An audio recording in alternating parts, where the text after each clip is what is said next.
അത് നീക്കം ചെയ്യല്ലോ, തോന്നിയാസം കാണിച്ചാൽ നീക്കം ചെയ്യും.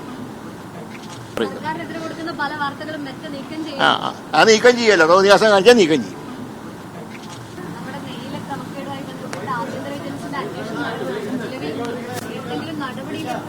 അല്ല, അതില് ഇപ്പോ ഹൈക്കോടതി പ്രഖ്യാപിച്ച അന്വേഷണമുണ്ട്, ഒരു സ്പെഷ്യൽ ഇൻവെസ്റ്റിഗേഷൻ ടീമിനെ.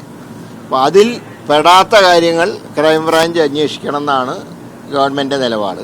പക്ഷെ അതിൻ്റെ ഒരു സാങ്കേതിക വശങ്ങൾ കൂടെ നോക്കണം. ഹൈക്കോടതിയുമായിട്ട് ഒരു ഏറ്റുമുട്ടൽ ഉണ്ടാവാൻ പാടില്ല.